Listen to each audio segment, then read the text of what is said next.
Ganga river system, इसके बारे में अपनी चर्चा कर रहे थे। और ये जो गंगा नदी तंत्र है, इसकी सहायक नदियां, ट्रिब्यूटरी जो रिवर है, इसकी चर्चा कर रहे थे। और सहायक नदियों में लेफ्ट साइड से मिलने वाली जो सहायक नदियां हैं, इनकी अपने चर्चा कर चुके थे।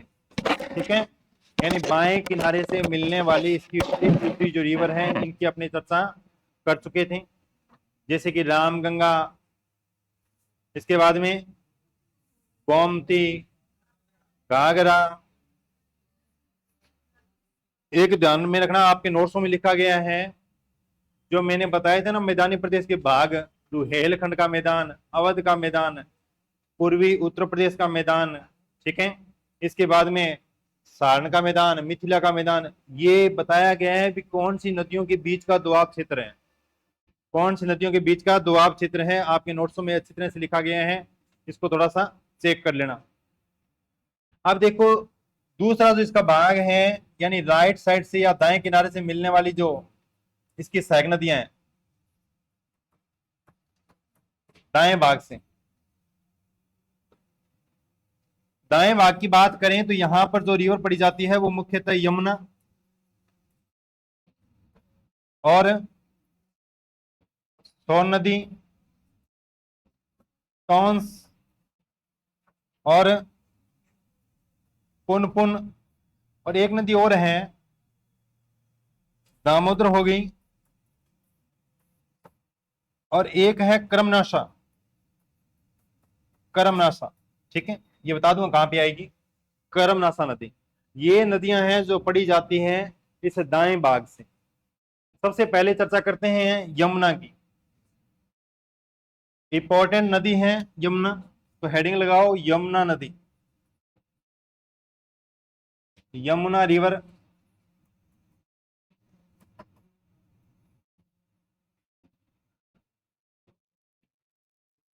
कहां से निकलती है? यमुनोत्री ग्लेशियर है, कहां पे है? उत्तराखंड में।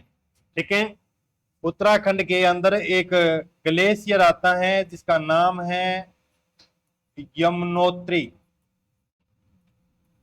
ग्लेशियर। ठीक है, यहां से एक नदी निकलती है, और यहां पर पाई जाने वाली हिल की बात की जाए तो ये बंदरपुच की पहाड़ियां हैं, बंदरपुच पहाड़ियां, बंदरपुंछ हिल्स हैं।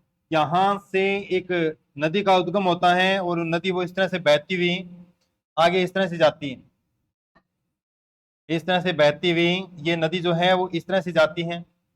और यहां पर मैंने आपको बताया था, एक स्थान है यूपी के अंदर, इलाहाबाद। ये नदी कौन सी है? गंगा। और इस इलाहाबाद स्थान पे, इलाहाबाद या इसे बोलते हैं प्रयागराज, प्रयागराज, यहां पर जाकर इस गंगा में मिल जाती है। गंगा की सबसे लंबी सहायक नदी जो मानी जाती है वो यमुना नदी ही मानी जाती है, गंगा की सबसे लंबी सहायक नदी। ठीक है, लॉन्गेस्ट ट्रिब्यूटरी रिवर जो है वो कौन सी है? Longest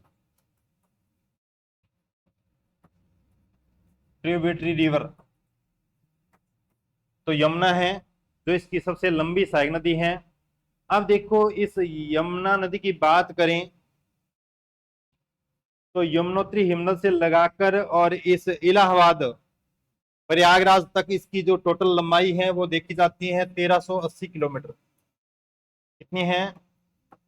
1380 kilometre. अब ये नदी जो है ये कौन कौन से स्टेटों से गुजरती है? तो यहां लिख रहा हूं उत्तराखंड,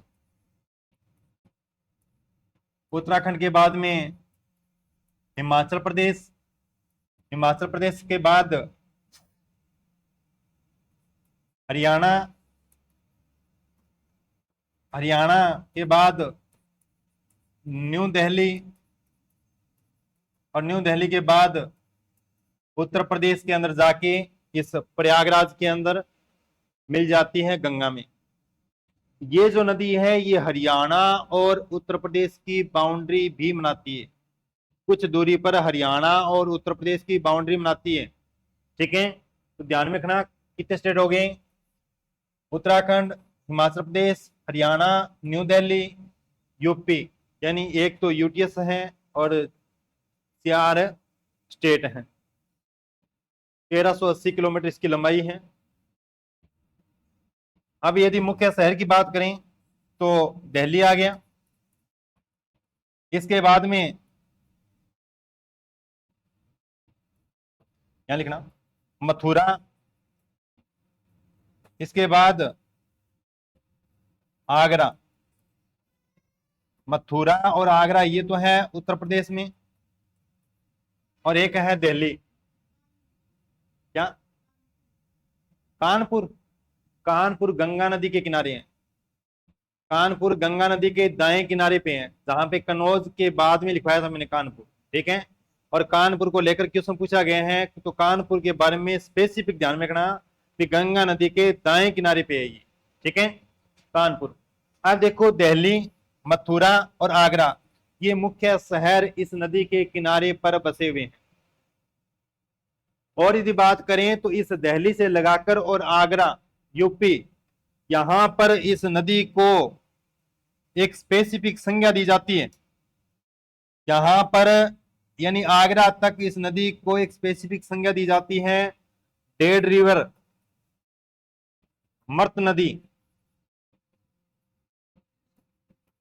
हाँ, मृत नदी कहा जाता है, कहां से, दिल्ली से आगरा के बीच में, क्योंकि इस रीजन के अंदर पॉल्यूशन ज्यादा है, यहाँ पर औद्योगिक इकाइयां ज्यादा हैं, और इनसे निकलने वाला जो केमिकल है वो इस नदी के जल में डाल दिया जाता है, और ये जल दिन प्रतिदिन प्रदूषित होता जा रहा है। तो इसे मृत नदी की संज्ञा दी जाती है, डेड रिवर की संज्ञा दी जाती है।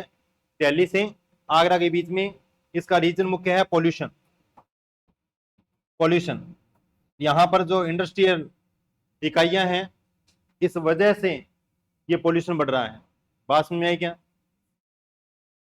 अब बात करें इसकी सहायक नदियों की, तो यमुना की सहायक नदियां जो है वो दाएं किनारे से या बाएं किनारे से, लेफ्ट साइड या राइट साइड। तो राइट साइड की बात करें तो इस आगरा के पास में एक इटावा नामक स्थान है, यहां पे कौन सी नदी मिलती है, आगरा के पास में इटावा नामक स्थान है, कौन सी रिवर अपना जल डालती है यहाँ पे, राजस्थान को पढ़ा है आपने अच्छी तरह से। इस तरह से एक नदी आती है और इटावा नामक स्थान यूपी आगरा के पास में अपना जल डालती है इसमें, चंबल। कौन सी नदी है, चंबल, चंबल। ठीक है, चंबल के बाद में इसकी सहायक नदी है सिंध, सिंध। इसके बाद में है इसकी बेतवा, बेतवा, और एक इसकी सहायक नदी है केन। कौन सी है, सिंध, बेतवा, केन, चंबल, इनका ये सीक्वेंस है। ठीक है, इस बाएं भाग की बात करें तो यहां पर एक नदी मिलती है बाएं भाग से, इस यमुना की जो सहायक नदी है वो टॉन्स, रिंद। ठीक है, और है सेंगर। ये कुछ बाएं भाग से मिलने वाली इसकी सहायक नदियां हैं। दाएं भाग से कौन कौन सी होगी, तो दाएं भाग की बात करें चंबल, ठीक है, सिंध, बेतवा और केन। चंबल, सिंध, बेतवा और केन। यहां तक बात समझ आई क्या? अब अपने को ये चंबल नदी को देखना है, चंबल नदी को यहां से क्वेश्चन पूछ लिया जाता है चंबल नदी को लेकर। पीछे वाली उतार लिया आपने ये, तो हेडिंग लगाओ चंबल नदी।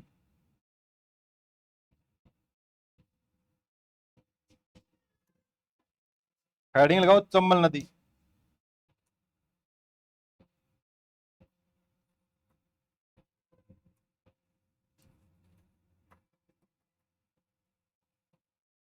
क्या जानते हो आप चंबल नदी के बारे में? हैं? अच्छा, कहां से निकलती है? मध्य प्रदेश। अमरकंटक की पहाड़ियों से। कहां पर है अमरकंटक की पहाड़ी? अमरकंटक की पहाड़ियां हैं मध्य प्रदेश और छत्तीसगढ़ की बाउंड्री पे। और अमरकंटक की पहाड़ियां, अमरकंटक की जो चोटी बताई थी मैंने, वो कौन सी पर्वत श्रेणियों की बताई थी? मेकाले पर्वत श्रेणियों की। और मेकाले पर्वत श्रेणी बताई थी आपको मैंने छत्तीसगढ़ के अंदर। ठीक है, तो थोड़ा सा तो दिमाग चलाओ। हाँ, आप देखोगे इंडिया के मैप में,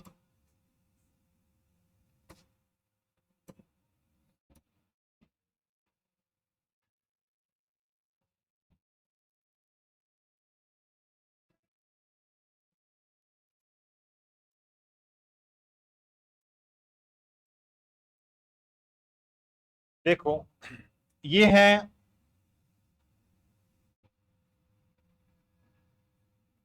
मध्य प्रदेश। ठीक है, मध्य प्रदेश के अंदर विंध्याचल पर्वत श्रेणी बताई थी मैंने आपको। और यहां पर एक पहाड़ियां पाई जाती हैं जिन्हें कहते हैं जाना पाओ पहाड़ियां। जाना पाओ हिल्स हैं। ठीक है, ये महू के समीप है, मध्य प्रदेश में है जाना पाओ की पहाड़ियां। यहां से एक नदी निकलती है और ये नदी निकलने के बाद में आगे कहां जाती है? इस तरह से बहती हुई राजस्थान में प्रवेश करती हैं। और आगे यहां से इस तरह से बहती हुई आगे यूपी के अंदर जाके, और यूपी में आगरा नामक स्थान, सॉरी आगरा जो डिस्ट्रिक्ट है, इटावा नामक स्थान है, वहां पर जाके ये नदी जो है किस में मिल जाती है? यमुना में मिल जाती है। तो ये चंबल नदी कितने स्टेट में बहती है? मध्य प्रदेश, राजस्थान और उत्तर प्रदेश। मध्य प्रदेश, राजस्थान और उत्तर प्रदेश।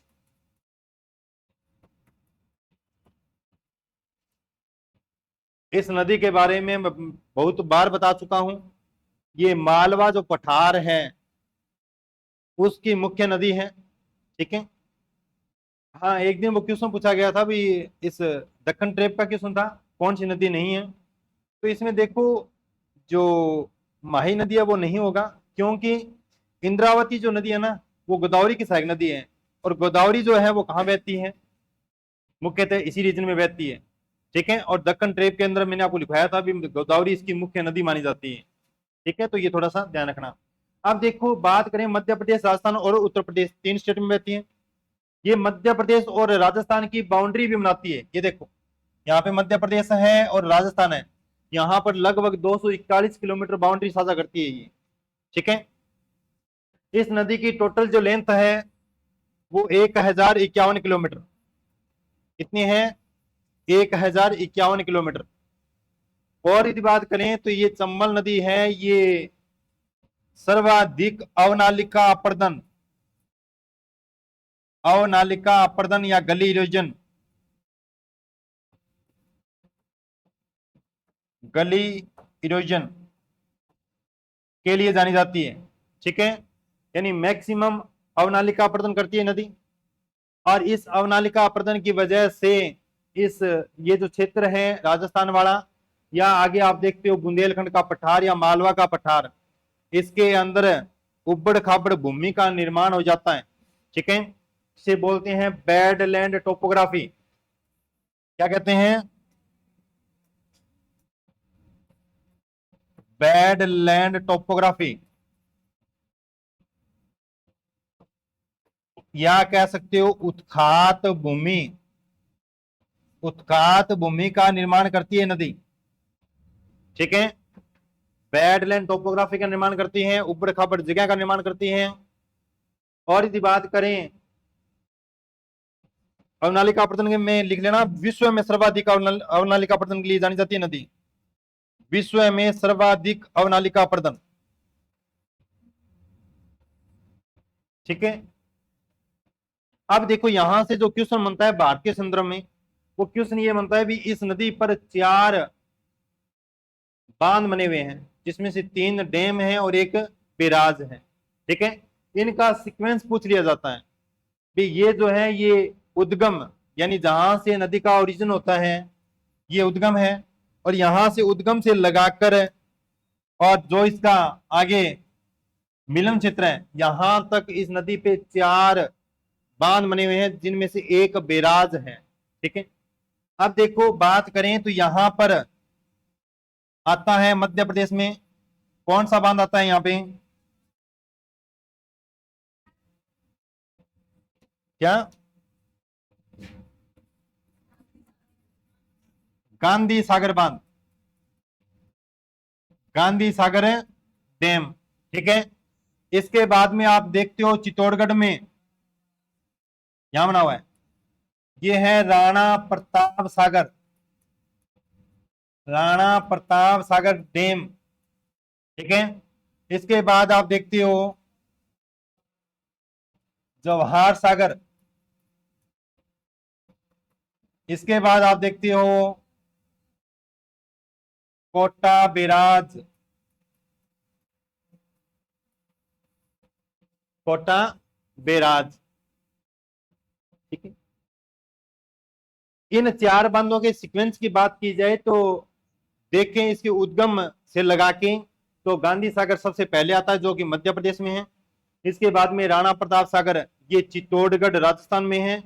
इसके बाद जवाहर सागर ये राजस्थान कोटा में है, और कोटा बैराज ये कोटा के अंदर है। अब आपसे क्वेश्चन ये है, पीछे एक चर्चा चली थी चंबल रिवर फ्रंट, सितंबर के अंदर उसका इनॉग्रेशन किया गया था। ठीक है, चंबल रिवर फ्रंट ये कौन से बांध के पास में बनाया गया है, ये 6 किलोमीटर का एरिया पर्यटन के लिए डेवलप किया गया है, तो ये कौन से बांध के पास में है, पढ़ा है आपने, चंबल रिवर फ्रंट, सितंबर में इसका इनॉग्रेशन हुआ था। ठीक है, तो ये कौन से बांध या कौन से डैम के पास में है, राणा प्रताप सागर, राणा प्रताप सागर तो चित्तौड़गढ़ में है, वो तो कोटा में बना है। जवाहर सागर, अब बोल दो कोटा बैराज। 4 ऑप्शन है, चारों से ये हो नहीं सकता, गांधी सागर 3 आपने बोल दिए। ठीक है, तो ये जो बना हुआ है कोटा बैराज जो है, ये एरिया जो है वो डेवलप किया गया है, लगभग 6 किलोमीटर के आसपास का एरिया। ठीक है, इसकी जो लेंथ है वो 6 किलोमीटर है, कोटा बैराज के पास में, कोटा के अंदर Chambal river front, Chambal river front ये विकसित किया गया है। ठीक है, इसका उद्घाटन किया गया था सितंबर 2023 के अंदर। ये थोड़ा सा ध्यान में रखना, करंट का मुद्दा है, पूछा जा सकता है। ये बात समझ में आई क्या? अब मैं आपसे पूछ रहा हूं भी चारों बांधों में से जल भराव की दृष्टि से सबसे बड़ा बांध कौन सा है, जल भराव की दृष्टि से सबसे बड़ा बांध कौन सा है, या कह सकते हो आयतन की दृष्टि से, वॉल्यूम की दृष्टि से सबसे बड़ा जो डैम है वो कौन सा है, कोटा बैराज,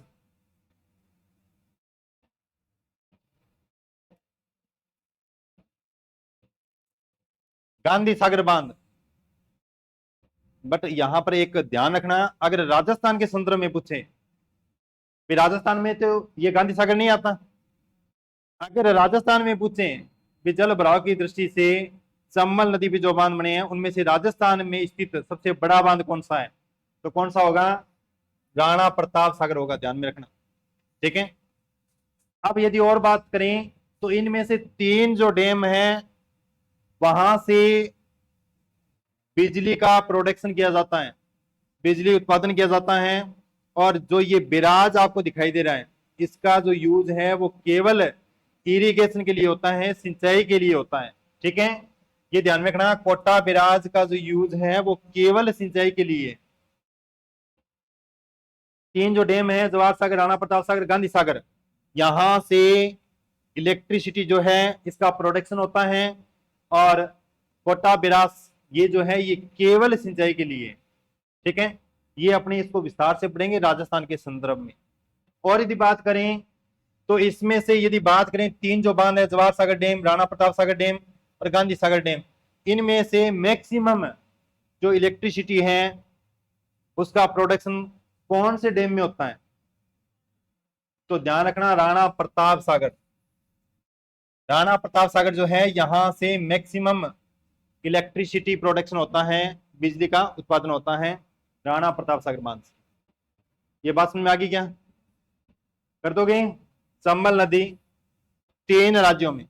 ठीक है, कौन कौन से स्टेट हैं?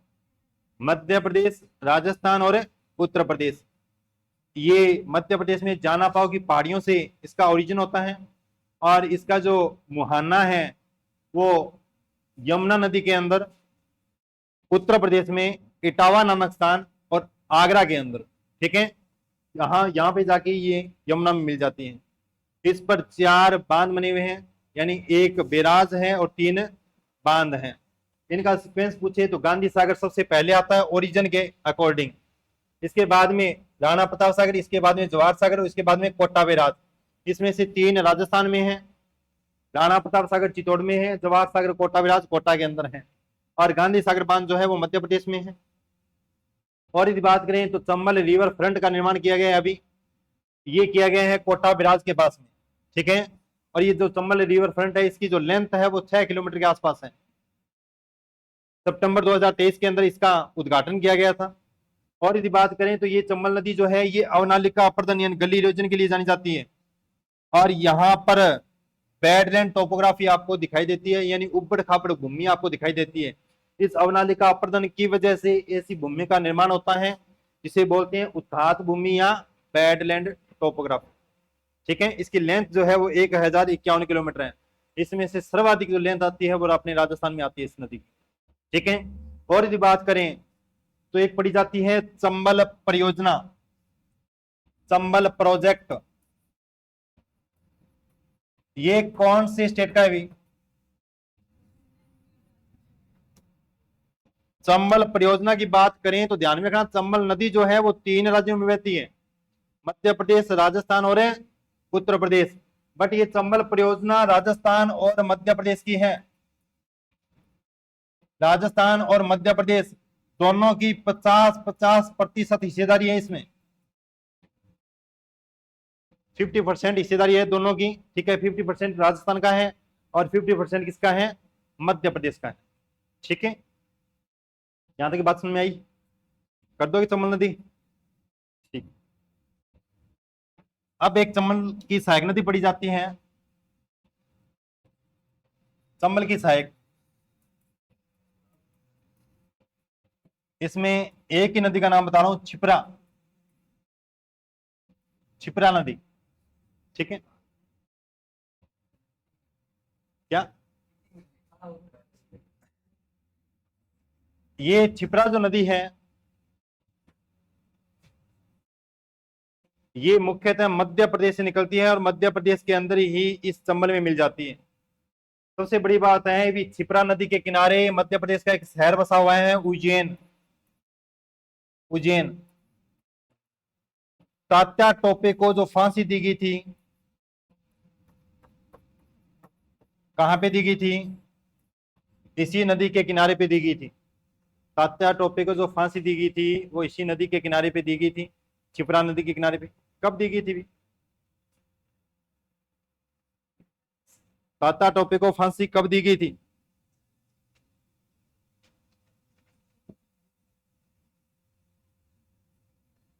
हैं, लगभग 1858 के आसपास। ठीक है, ये देख लेना एग्जैक्ट डेट इसकी,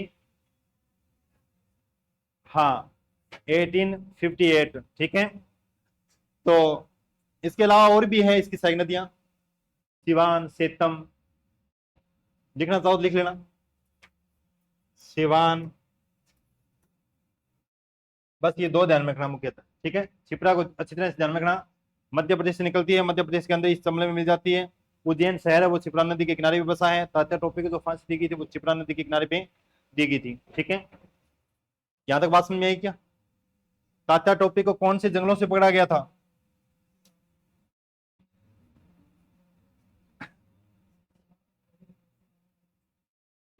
ये होगी कमल नदी, यमुना की सहायक नदी है और यमुना की सबसे लंबी सहायक नदी है ये, ठीक है। ध्यान में रखना, यमुना की सबसे लंबी जो सहायक नदी है वो यही मानी जाती है। इसके अलावा चंबल की सहायक नदी पड़ी जाती है बनास नदी, वो अपने पढ़ेंगे राजस्थान ज्योग्राफी पढ़ेंगे उसमें, ठीक है। अब बात करते हैं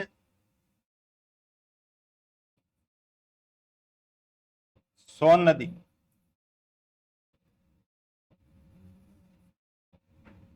सोन नदी, ठीक है, कहां से निकलती है भी? अमरकंटक पहाड़ियों से निकलती है ये। अमरकंटक पहाड़ियां, यहां से इसका ओरिजिन होता है, उद्गम होता है, ठीक है। और ये जो नदी है ये बिहार के अंदर एक स्थान है आरा, आरा बिहार के अंदर गंगा में मिल जाती है, ठीक है। आरा बिहार में गंगा में मिल जाती है। एक बार इसका क्वेश्चन पूछा गया था, बिहार में जाती है नदी, ठीक है, अमरकंटक की पहाड़ियों से निकलती है। क्वेश्चन ये पूछा गया था, बिहार में मैंने आपको एक विंध्यन पर्वत श्रेणी की एक भाग बताया था, एक रेंज बताई थी मैंने, किसी के याद हो तो, बिहार के अंदर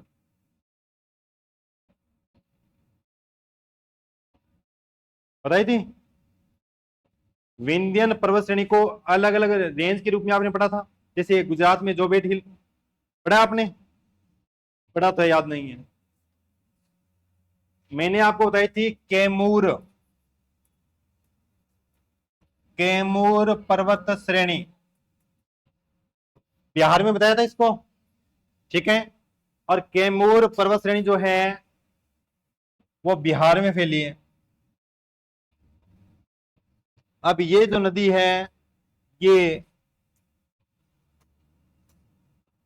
अमरकंटक की पहाड़ियों से निकलने के बाद में इस तरह से बहती है और आगे चल के गंगा में मिल जाती है, आरा नामक स्थान पे बिहार में।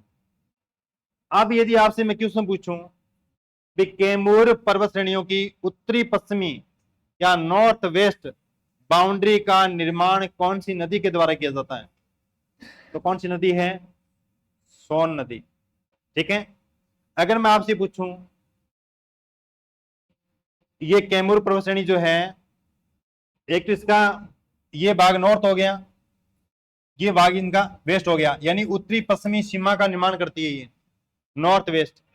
दूसरा, अब ये जो नदी है ये दक्षिण से निकलती है, उत्तर की तरफ जा रही है। अगर इस नदी की बात करें अपने इस तरह से डायरेक्शन के अकॉर्डिंग, तो ये डायरेक्शन कौन सी है? नॉर्थ ईस्ट है। नदी के अकॉर्डिंग यदि डायरेक्शन की बात करें, एक बार इस कैमूर पर्वत श्रेणी को मत देखना आप, सिर्फ नदी का देखना, तो नदी जो है ये किस तरफ जा रही है? नॉर्थ ईस्ट की तरफ जा रही है।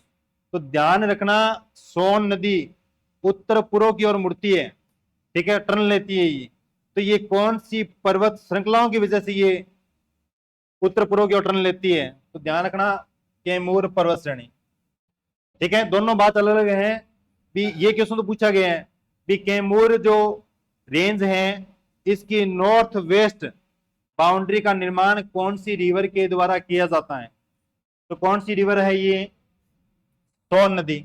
अब दूसरा क्वेश्चन मैं ये पूछ रहा हूं कि ये जो सोन नदी है ये उत्तर पूर्व में जा रही है, आगे ये उत्तर पूर्व में जा रही है, तो उत्तर पूर्व में जो जाती है ये कौन सी पर्वत श्रेणी की वजह से उत्तर पूर्व में टर्न लेती है? तो कैमूर पर्वत श्रेणी की वजह से, ठीक है। यानी नॉर्थ ईस्ट के अंदर ये नदी अपना टर्न लेती है, वो तो कैमूर पर्वत श्रेणी। और कैमूर पर्वत श्रेणी की नॉर्थ वेस्ट जो बाउंड्री का निर्माण करती है वो कौन सी है? सोन नदी। ठीक है, ये इतना ध्यान में रखना सोन नदी के लिए।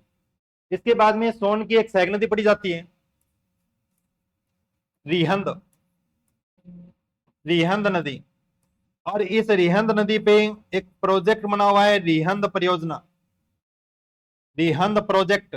ये मुख्यतः सोनभद्र जो डिस्ट्रिक्ट है उत्तर प्रदेश में, राजस्थान का एकमात्र ऐसा जिला जिसके सर्वाधिक राज्यों की सीमा लगती हो, सोनभद्र। कौन कौन सी राज्यों की बाउंड्री लगती है?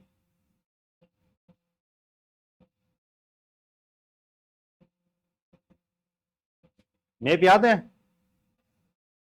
राजस्थान का एकमात्र ऐसा डिस्ट्रिक्ट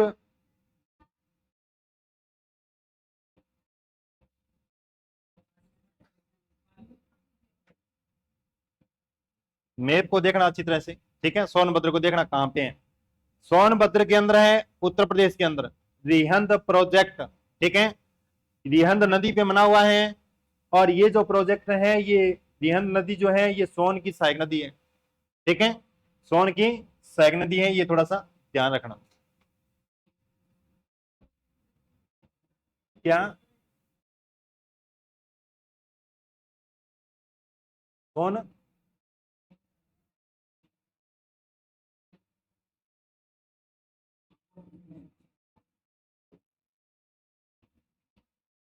हो गया ये। अब देखो आगे लिखो, केन नदी।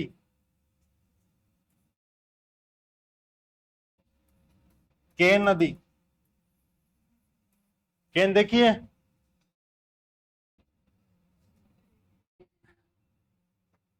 केन नदी।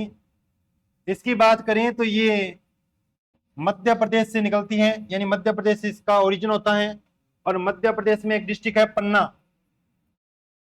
पन्ना जिला, पन्ना जिला। ठीक है, यहां से इस नदी का उद्गम होता है, और मध्य प्रदेश के बाद में ये नदी उत्तर प्रदेश में चली जाती है, और उत्तर प्रदेश के अंदर एक बांदा नामक स्थान पे गंगा में मिल जाती है, गंगा में मिलन। ठीक है, अब बात रहती है पन्ना जिला, ये कौन से खनिज के लिए फेमस है? हैं? पन्ना जिला जो है मध्य प्रदेश में है, और ये कौन से खनिज के लिए फेमस है? आपसे क्वेश्चन है ये कि पन्ना डिस्ट्रिक्ट जो है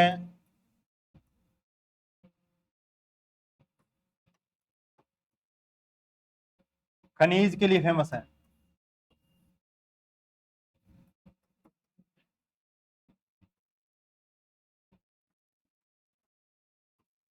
ऑप्शन दो।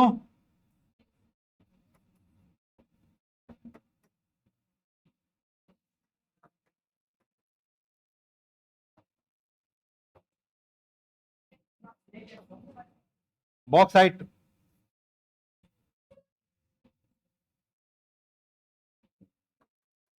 लोहा, तांबा। ठीक है, आपने यहाँ पे पढ़ा था, आपके टेस्टों में क्वेश्चन दिया गया था, बुंदेलखंड का पठार कौन से खनिज के लिए जाना जाता है? ठीक है, तो ये बुंदेलखंड का जो पठार है वो मध्य प्रदेश और उत्तर प्रदेश में आता है, और मध्य प्रदेश का ये क्षेत्र आता है वहां पे बुंदेलखंड के अंदर। और ये जो पन्ना डिस्ट्रिक्ट है ये हीरे के लिए फेमस है, तो ध्यान में रखना, मध्य प्रदेश के अंदर है ये पन्ना। यहाँ से एक नदी निकलती है, कौन सी? केन नदी। उत्तर प्रदेश में जाके बांदा नामक स्थान पे, सॉरी ये केन यमुना की सहायक नदी है, यमुना में मिलती है ये, बोल दिया करो, यमुना की सहायक नदी है, यमुना में मिलती है। ठीक है, उतार लो इसको।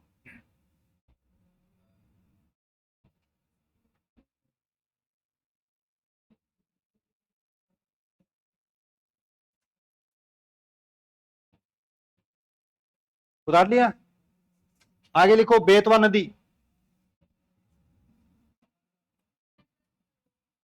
बस लास्ट है, बेतवा नदी। बेतवा नदी, इस पे दो ही बातें ध्यान में रखनी है। पहला तो माता टिल्ला प्रोजेक्ट, माता टिल्ला प्रोजेक्ट, ठीक है। और दूसरा है राजघाट परियोजना।